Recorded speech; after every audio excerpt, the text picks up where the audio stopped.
Hello, everyone. Good morning. Yeah, it's still good morning. Welcome back to Choose to Lose.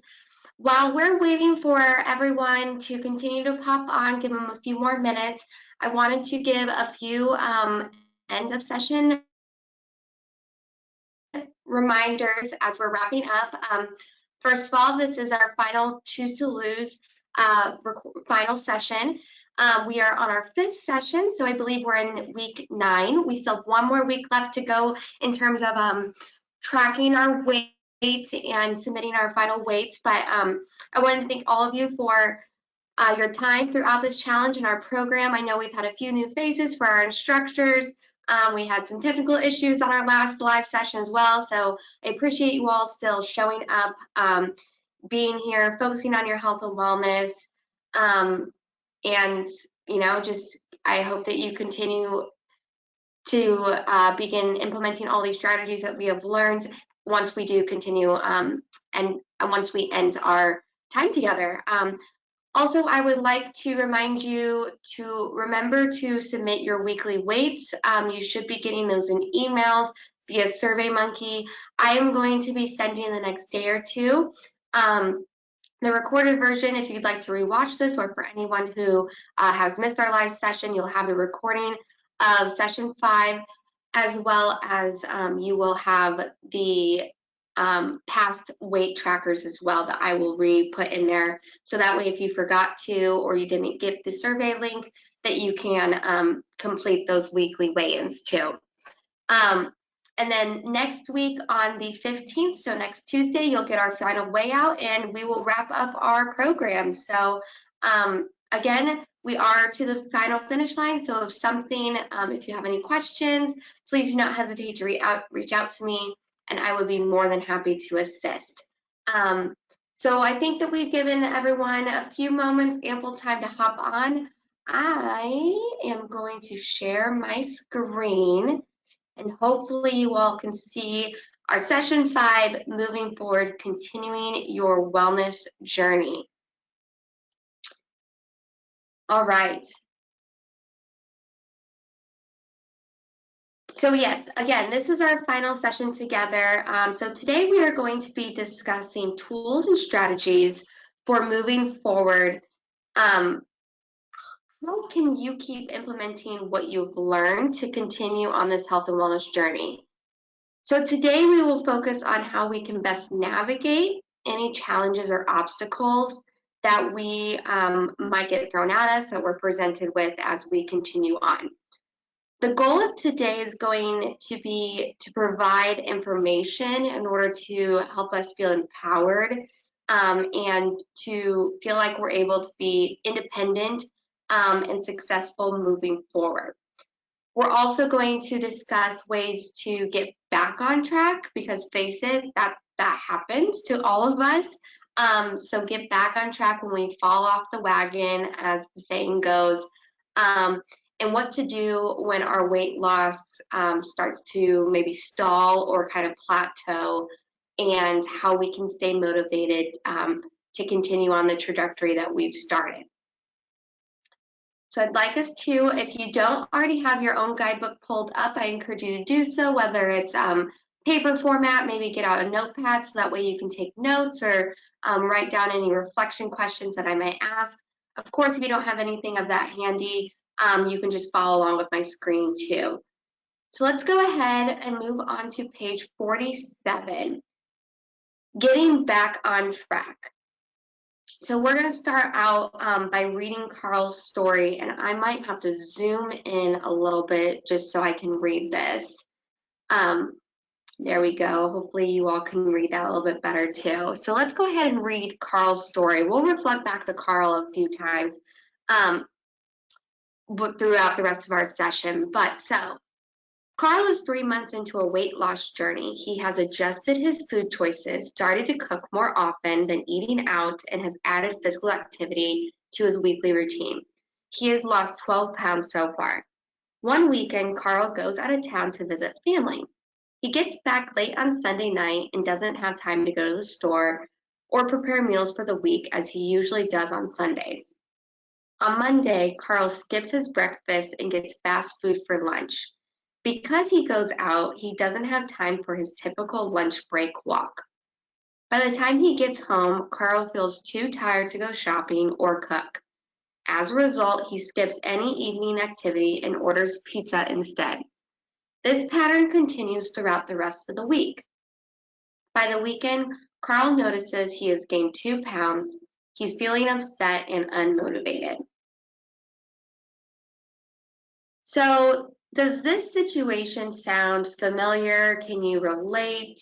Are there areas that you're noticing that this is an ongoing theme within your own life? Um, is there anything that seems to have happened that made it difficult to get back on track or get back into the healthy habits that he was previously implementing? Or are there any, kind of major red flags, if you will, that while we were reading this, um, that you recognize immediately are causing him to kind of continue on that wellness journey that he started? Feel free to throw out anything in the chat. But sometimes life just gets in the way. We get busy, we get distracted, tired, whatever it may be. We are faced with challenges, weekly, sometimes even daily. But facing challenges is part of the journey. And so it's important that we are well prepared and we know how to properly combat them and recognize them when we do have a challenge come to us. So, for example, looking back at Carl's story here, it is easy for Carl to maybe be feeling overwhelmed and kind of getting into a negative thought pattern. He's feeling upset, he's feeling unmotivated. He may have felt like a failure, or maybe he's having a tinge of like disappointment that he's gained a couple of pounds, which note, gaining a couple of pounds, that can happen within a day. Our weight fluctuates. But the point is he's noticing that he's maybe not making the progression that he was. He's not implementing those health strategies that he maybe was previously. So this is a great example of the all or nothing mentality. The moment something goes wrong, Carl immediately is he's thrown in the towel. He's ready to give up. Can any of you guys kind of relate to this? Because I know I can. This is huge. My husband constantly is calling me out for this.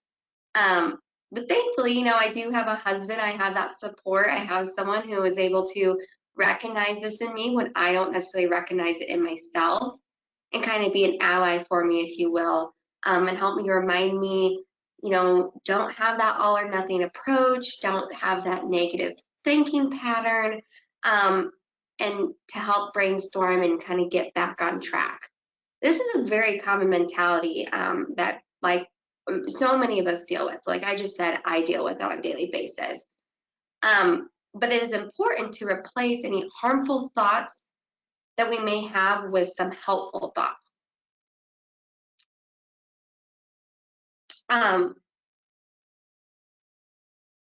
I'm sorry, I didn't know if I had missed moving on to the next page in time, but so yes, recognizing and identifying any negative thoughts that we may have can also help us to work actively to be more conscious of those thoughts. When it starts to kind of creep in, we can help them get stopped in the tracks and not let it go any further. Instead of letting that negative thought kind of fester and continue, we can then reframe and kind of think about how we can put a more positive spin on that.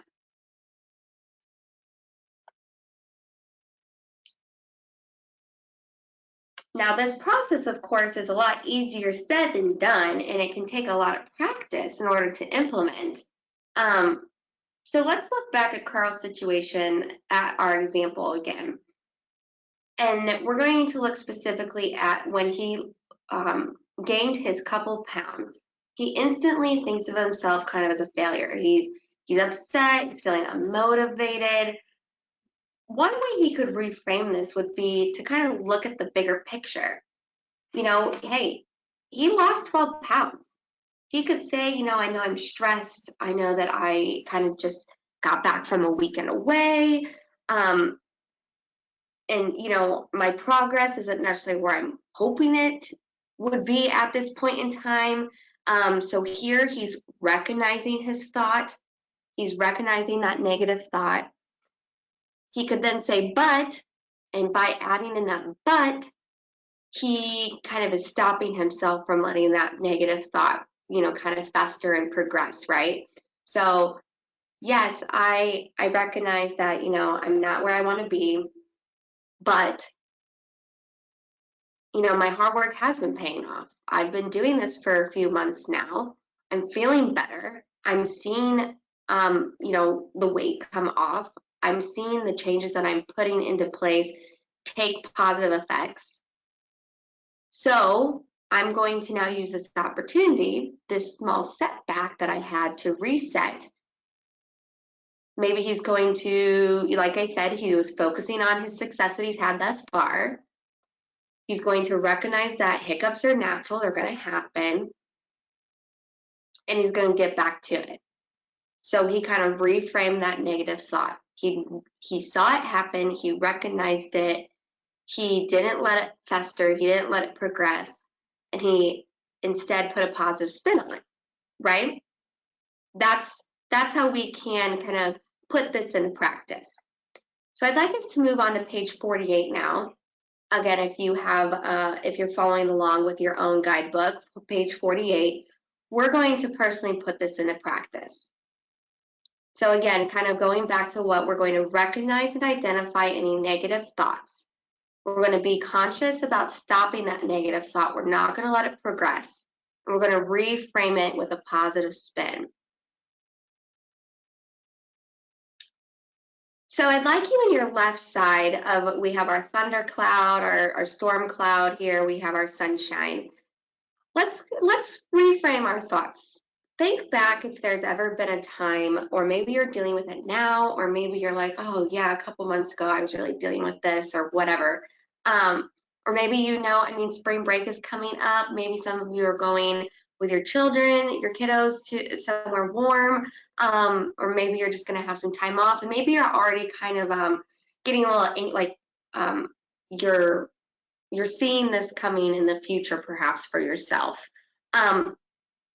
What are some areas in your weight loss or wellness journey that you have had a negative thought? Take some time here. Write it down, that negative thought that's creeped in or that you've dealt with, whether it was a one-time thing or it maybe continues to be an ongoing issue. And then take some time in our sunshine box and think about how we can positively spin that. How can we kind of recognize, stop it, and improve it?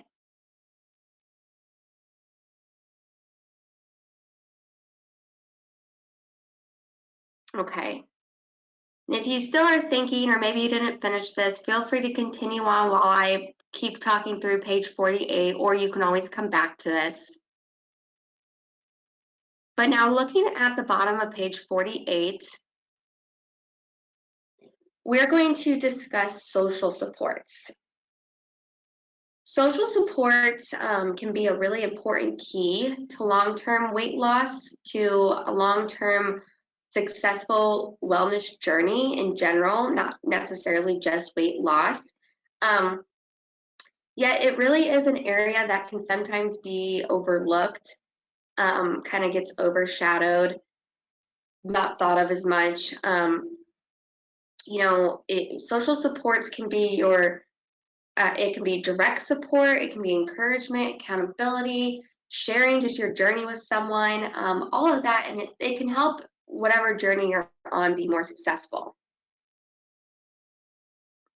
So I encourage you not to feel afraid, or embarrassed even sometimes, to share with your loved ones that, hey, I'm on this journey. These are my goals. This is how maybe I need help. And I guarantee that you have a plethora of people in your corner that are ready and willing and open to be that support system for you in whatever capacity you may feel like you needed it. So, that may be emotionally, being there just to lend an ear in times of frustration. Going back to Carl's story, like maybe you're frustrated that you got off track and you need to vent someone. You need someone to understand and be there for you. Or maybe you had maybe you lost 12 pounds and you just want that emotional support of happiness, right? Of that someone who's going to be your cheerleader.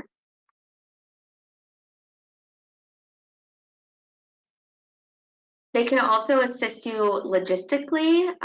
Maybe, you just don't know where to start and you need someone to kind of help brainstorm some ideas of how we get started. Or maybe it's, your partner or your parents, a sister or best friend that you're like, hey, I have no one to watch my kids right now. Or, on Wednesday, I really want to go get a 30-minute jog in or a 30-minute walk or go to the gym, but I don't have anyone to watch my 2-year-old. Do you think you can help tag team it with me and watch them for 30 minutes? Just working out those logistical kinks, looking into the upcoming weeks or days ahead, and leaning on that support system so that way you don't have to do everything alone.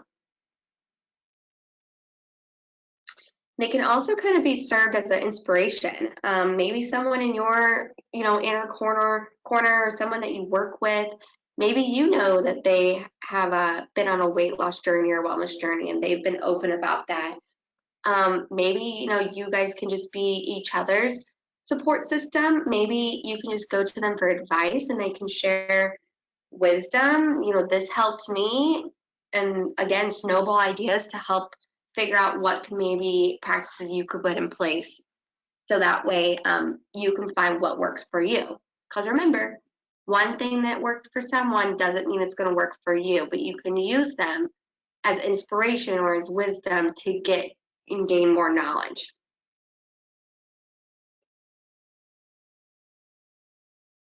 So let's go ahead and move on. And I bet maybe some of you are already thinking though, like, yep, I know if I already don't have a support system in place, I know of some people that I can lean on now that I've thought through this. And I encourage you to maybe try to reach out to them, start those discussions.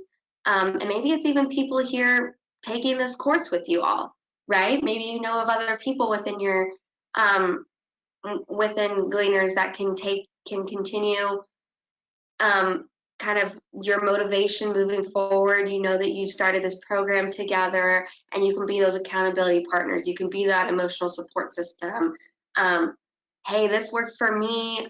We were talking in week 3 about exercise. This worked for me. What worked for you? Kind of that inspiration, that wisdom to share. So let's go ahead and move on to page 49 now. And we're going to talk about getting back on track. Because, we all get off track multiple times. Sometimes for us, a lot of us, it's a daily struggle that we get off track. Sometimes it's a weekly, a monthly, but it happens to us all. Just like it did with Carl, referring back to that very first page 47 that we started on. An overlooked thing that sometimes we forget about, or maybe that and I say this with a grain of salt, so please, but a lot of times we think of incentives as kind of like rewards for children. But hey, they work. So we can use them for ourselves also. And as small as this may seem, we reward our little kiddo when we are potty training them, for example, with a sticker chart or, with a trip to get new underwear. And I know that sounds so odd, but incentivizing works. And sometimes we forget as adults that we can incentivize things for ourselves too. And I don't necessarily mean also that treat yourself mentality, not necessarily that cheat meal, that treat meal. Some people call it treat, some people call it cheats, but whatever it may be. I want you to encourage that if you do decide to take this incentivization approach, to not have it be food related. You can, of course, treat yourself when it comes to, indulgences and things of that sort when it comes to food. but we don't want that to kind of be our bread and butter way that we incentivize ourselves, if that makes sense. But maybe it's, when you've reached a really big milestone, maybe think through, what are some big milestones you're hoping to hit. Maybe your milestone could be number related, like, hey, when I lose 5 pounds, when I lose 20 pounds, I want to reward myself with a massage. Or it could even just be, hey, when I'm consistently for a month going to the gym 3 times a week or going outside for a walk, I want to reward myself and buy myself some new workout or exercise clothing or a new pair of shoes for my workouts. It doesn't necessarily have to be what the scale is showing. It could be something, of just in terms of habits that you are tracking and keep and implementing.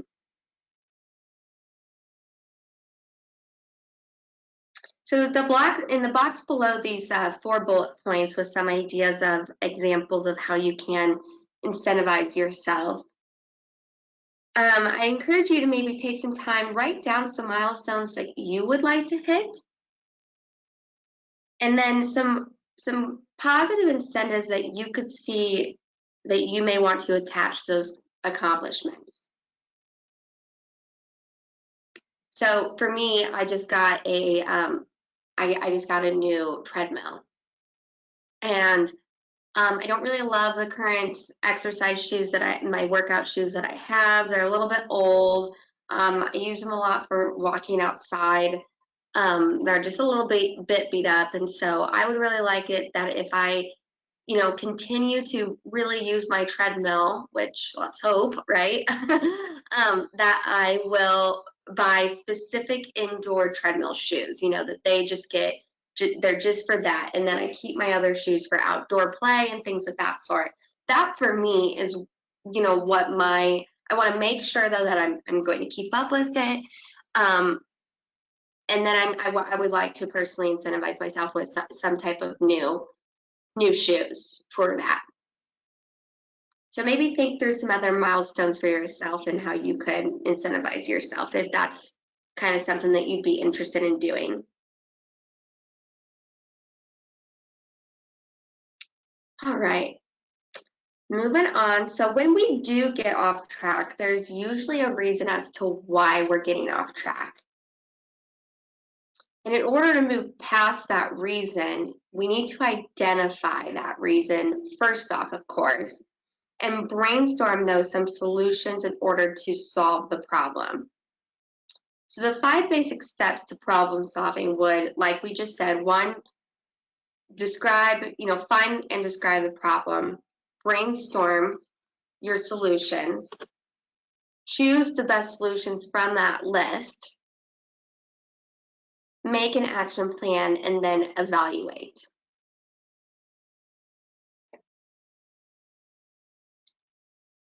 So moving on, we are on page 50, I believe. Yep, page 50.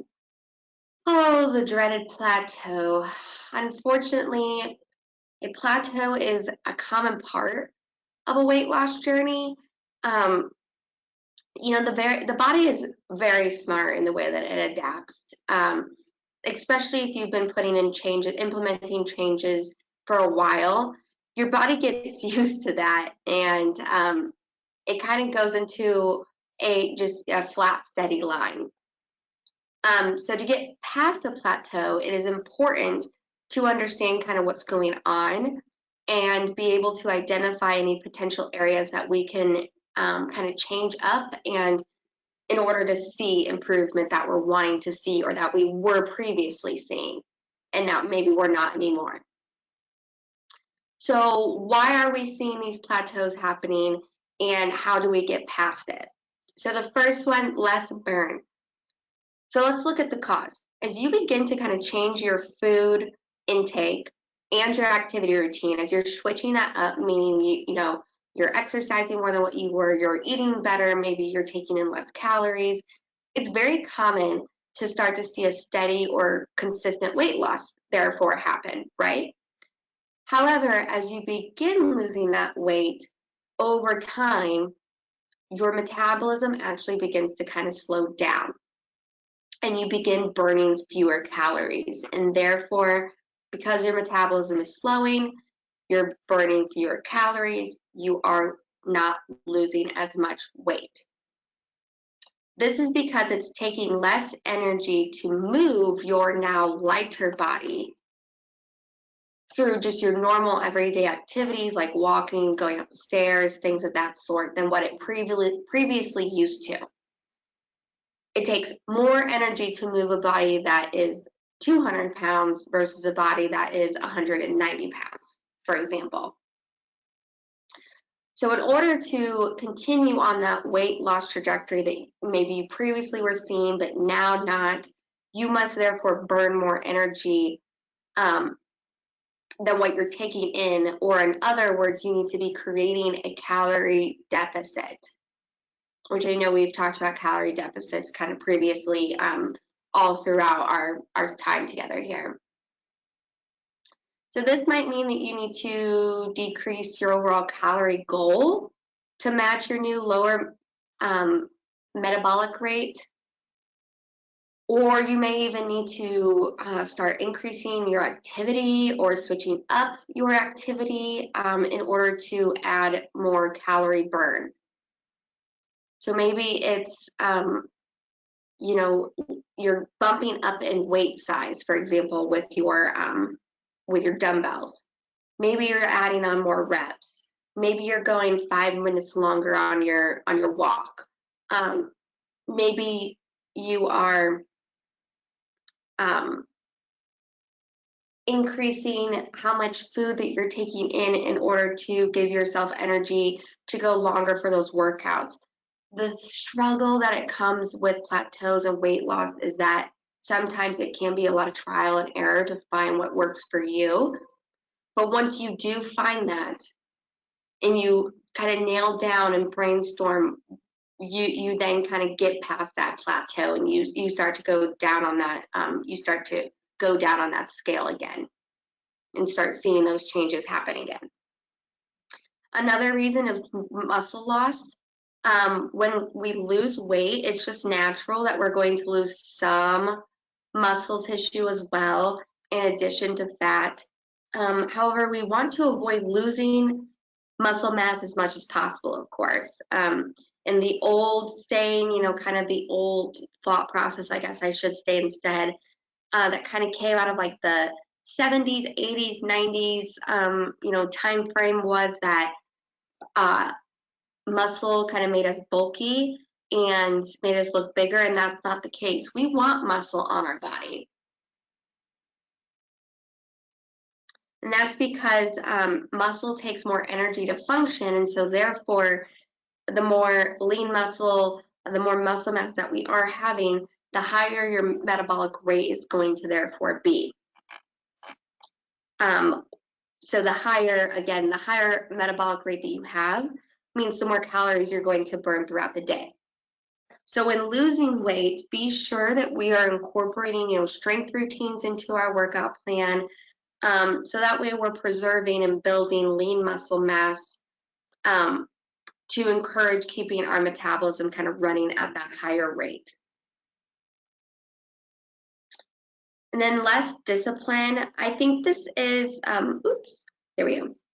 Less discipline. I think this is one that's a lot more common than, what a lot of us would kind of like to admit, but it's nothing kind of, to beat ourselves up about or to be ashamed about. We're all human. It is very natural to become more relaxed as we are on a weight loss journey, as we progress through it. As at the beginning, I mean, this is not just only when it comes to wellness journeys, but it's kind of how a lot of people are with a lot of things. You start something, you're excited, you're doing great with it. Think of like a class. Think of, I don't know, redoing a home, whatever it may be. You're excited. You go into it gung-ho. You're all in. And then kind of that high, if you will, starts to wear off over time. maybe you started a new class and you're studying. It's really interesting. It's really, really fun. You love reading the materials. And over time, though, you're not reading as much every single night. And you kind of fall off the wagon some. That's because that's just natural. It's very common that at the beginning when we start something, we're very diligent about following the plan that we created, that we put into place. And as we continue on, we begin to lose weight. Our adherence or attention to the detail can kind of begin to fall short. And if this happens, I think it's important that we kind of take an honest look at the habits that we're putting into place and point out areas where our behavior may have changed. At what point did my behavior change? And kind of reflect on what had worked in the past and what's not working now. How can we start to incorporate things kind of back into our routine that we were doing at the beginning when we saw a great success, when we were passionate about it, when we were having fun with it? What were we doing then, and how do we get back to that? And this is also a key part where we can kind of go back to that social support that we were talking about previously, and pulling in that accountability partner, leaning on those social supports to really help us in this area.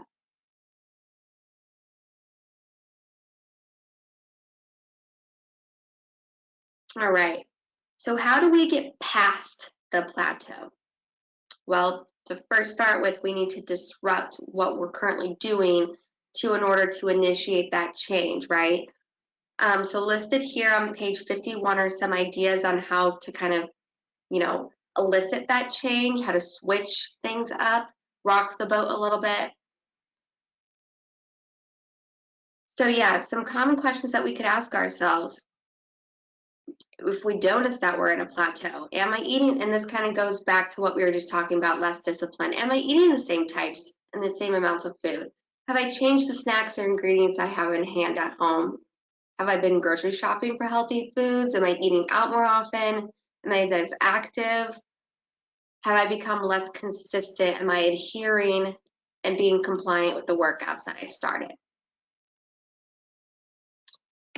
And here's some easy ways that we can, in small changes that over time, we can try to get up over that plateau.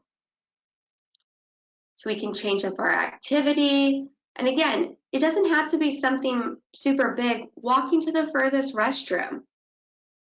I sit about 5 paces away from the restroom at my office. Versus there's another one on the opposite complete side of the building. Granted, it's not a rather large building, but it's, instead of taking less than a minute to go there and back from the bathroom, I could instead walk a few minutes there, a few minutes back, and that's just a small amount of activity.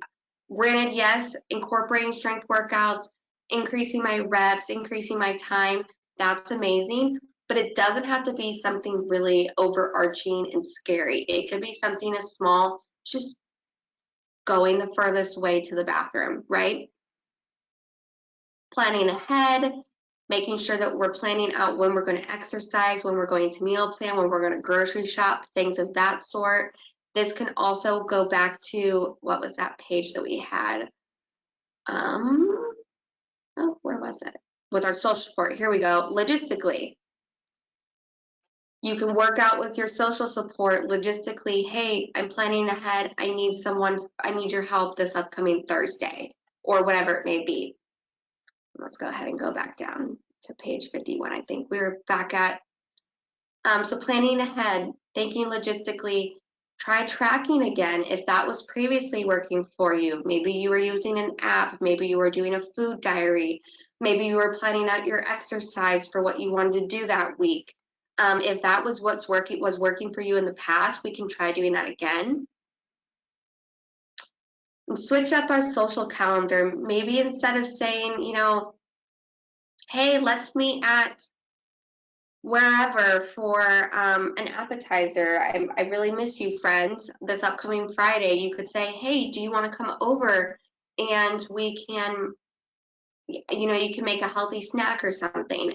Switch it up, or maybe we can go on a walk and catch up instead of going and getting coffee, for example, which granted, coffee's not bad, but depending on what you put in it, it can start to add up. So thinking about how you maybe socialize can also help, especially if you have a lot of socialization going on in a week or two, thinking of ways that we can maybe stay on track with that. Now, as we wrap up our final session, I want to take a moment to kind of focus on motivation. It's important that we continue to find new ways of staying motivated throughout our journey. Our motivation is going to change, as the weeks go on. Maybe at the beginning you are motivated to lose 5 pounds, but you've already lost that 5 pounds. What's your new motivation? Maybe your motivation was just to, spend more time with your kids outdoors, and now it's getting warmer out and you're starting to do that, and you want a new you need something else that's going to continue to motivate you. Our motivation is going to change, and that's okay, that it reflects kind of what's going on and what's current in our lives at that moment. And so I would encourage, whether you do it now or you reflect back, later this week or next week, look back at the previous pages that we've done in this guidebook, specifically page 10, and refer back to your why, refer back to those initial motivating factors that you put into place at the beginning of this program. And think to yourself, are they the same? Have they changed? Was I off base even? Like, no, that hasn't motivated me throughout these 9 weeks that I've been doing this program. Maybe I need to reframe what my motivation is, and take some time to consider updating that motivation in order to kind of keep you going and keeping you on track as I'm handing off the battalion to you, and you're going to the finish line by yourself now. You have the tools and strategies, though, that you've learned along the way, that we can kind of keep that going and implementing them. And remember, there's going to be times that we get off track. There's going to be times that we don't see the progress we want or that we once were, and that's normal and that's okay, and to keep on going and to keep staying motivated. So I really want to take a time to just thank you all, for your time and for your dedication to this program. And I think it's really important for you to, take some time to thank yourself and kind of commend yourself for all that you've accomplished thus far. Even if you haven't maybe seen large, impactful, things come to fruition from this, I think it's amazing to commend yourself for showing up, being here at these live attendance, sessions, watching the recordings, following along, learning something new, and being willing to grow and learn new things and strategies. Accomplishments don't just have to be reflected on the scale. I really want to drive that home. So I am really thankful for your time, like I've said, and I know you're going to continue to do great.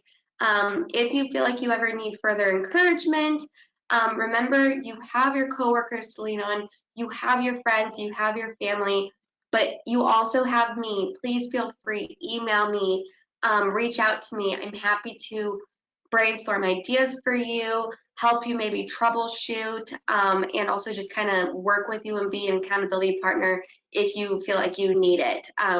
So my email is jlenahan, JLENAHAN @apexbg.com. And yeah, best of luck. You got this.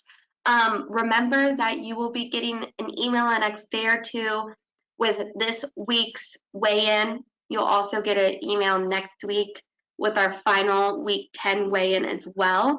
And that will close us out, guys. So if you have questions, be sure to throw it to the chat real quick, email me, and I'll get back with you here soon if you do need anything from me. So I know it's cold out, but I hope you get some fresh air and enjoy the rest of the day.